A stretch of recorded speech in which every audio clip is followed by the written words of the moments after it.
दूर किसी गांव में एक खंडर हवेली थी जिसमें जाने से गांव वाले डरा करते थे। उस खंडर हवेली में कोई भी जाने से डरता था क्योंकि उस हवेली में रात के वक्त जो भी जाता वो वापस नहीं आता था। ऐसे ही समय बीत रहा था और उस खंडर हवेली में शहर से एक टीचर रहने आता है जिसका गांव में तबादला हुआ था। हवेली तो काफी पुरानी है लेकिन इससे काम चल जाएगा। मुझे कुछ महीने ही यहाँ बिताने हैं। बस रहने के लिए थोड़ी सी जगह साफ कर लेता हूँ। बाकी तो यहाँ भूत प्रेत जानवर जिसे रहना है रहे। टीचर थोड़ी सी जगह साफ करता है और अपना बोरिया बिस्तर रखकर पास की एक दुकान पर जाता है। अरे भाई साहब, जरा ये थोड़ा सा राशन दे दो।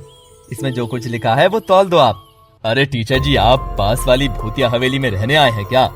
ये हवेली सुरक्षित नहीं है। मैं भी बता देता हूँ आपको।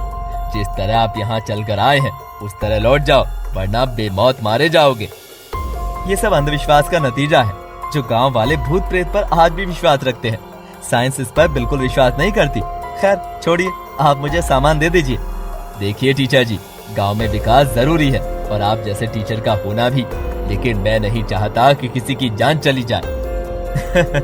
आपका बहुत बहुत शुक्रिया जो आपने मेरे लिए इतना सोचा।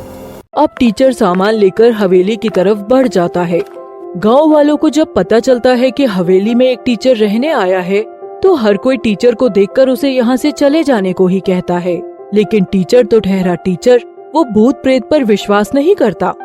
कितने मच्छर हैं आसपास, लेकिन जैसे तैसे मुझे 3 महीने तो निकालने ही होंगे, वरना मेरी नौकरी को खतरा हो सकता है।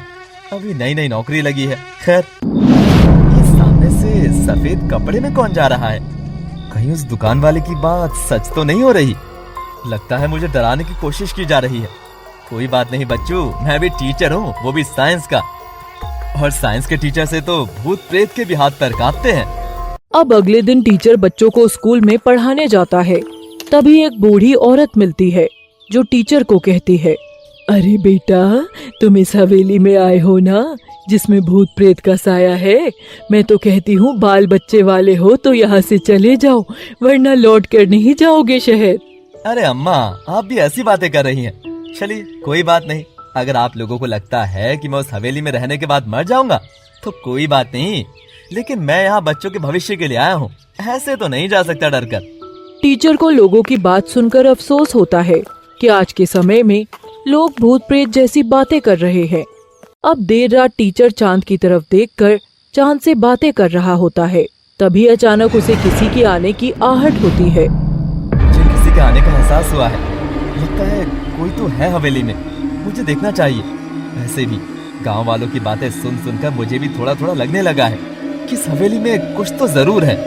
टीचर जब हवेली में पहुंचता है और इधर उधर देखता है तो उसे कुछ नहीं दिखता। तभी टीचर हवेली के एक कमरे में जाता है जिस कमरे की तरफ से आवाज आ रही थी। जैसे ही वो उस कमरे की खिड़की से बाहर झांकता है वो वहाँ 2-3 लोगों को देखता है। पूरा गांव सो रहा है और उन्हें पता भी नहीं है कि उनके घरों में चोरी हो चुकी है। हमें अपना माल बांट लेना चाहिए, उसके बाद घर चलना चाहिए। कोई हमें यहाँ देख ना ले। ओए हाँ, जल्दी जल्दी अपना हिस्सा बांटते हैं और यहाँ से निकलते हैं, इससे पहले हमें कोई देख ले।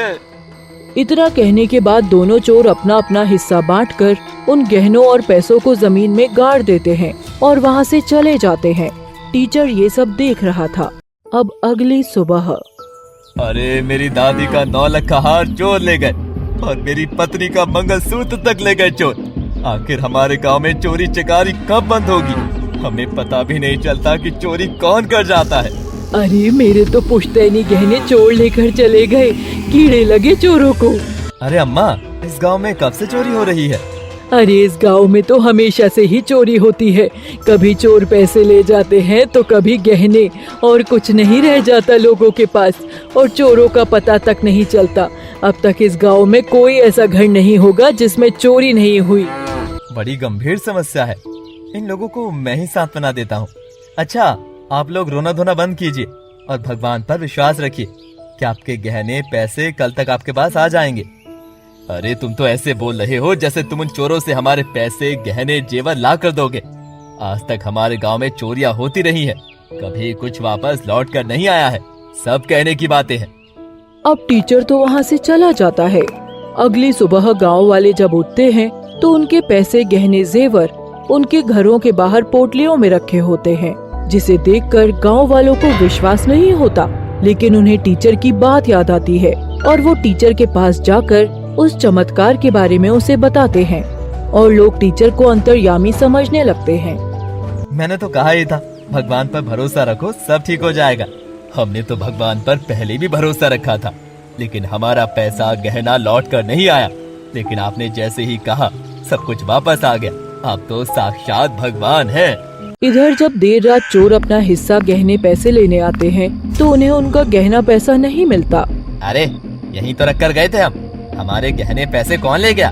ओए देखा, मैंने कहा था ना, हवेली में कोई रहने आया है। मुझे भनक लगी है और ये बात सच है। और उसी इंसान ने हमारे गहने पैसे हमारी जगह से निकाल लिए हैं। लगता है इसे अपनी जान प्यारी नहीं है। कोई बात नहीं, कल तक की जिंदगी है उसकी। जो कोई भी हवेली में रहता है और जिस किसी ने भी हमारे हिस्से का पैसा गहना यहाँ से निकाल लिया है, वो जिंदा नहीं बचेगा। इधर गांव वाले पहली बार अपना गहना पैसा वापस पाकर खुश थे और वो टीचर की रखवाली के लिए गांव के 2 लोगों को हवेली के बाहर खड़ा करवा देते हैं कि अगर रात को टीचर को भूत प्रेत दिखे या फिर कोई चोर लुटेरे टीचर को मारने आए तो गांव वाले उनकी रक्षा करें। इस बात को कई दिन बीत जाते हैं और एक रोज टीचर हवेली के सभी कमरों को खोल देता है। मेरा इस गांव में 3 महीना पूरा होने वाला है।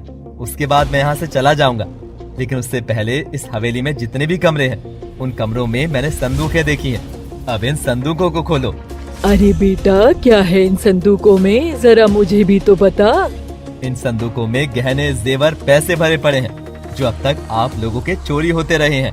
इसका मतलब है कि चोर गांव से चोरी करके इस खंडर हवेली में अपना चुराया हुआ सामान रखते थे और इस खंडर में आने जाने वाले लोगों को या तो मार देते थे या डराकर भगा दिया करते, ताकि उन्हें इस जगह के बारे में पता ना चले और वो किसी को बताए भी ना। बिल्कुल ऐसा ही था, लेकिन तुम गांव के लोग थोड़े मूर्ख हो। मैंने तो पहले ही कहा था, मैं साइंस का टीचर हूँ, भूत प्रेत को नहीं मानता। टीचर इतना कहने के बाद गांव वालों के सामने हवेली में रखे संदूकों को खोलता है, जिसमें गहने और पैसे भरे हुए होते हैं और उन गहने और पैसों को टीचर गांव वालों के हवाले कर देता है ताकि उनकी गरीबी दूर हो सके और पिछला चुराया गया गहना, जेवर, पैसा उन्हें मिल सके।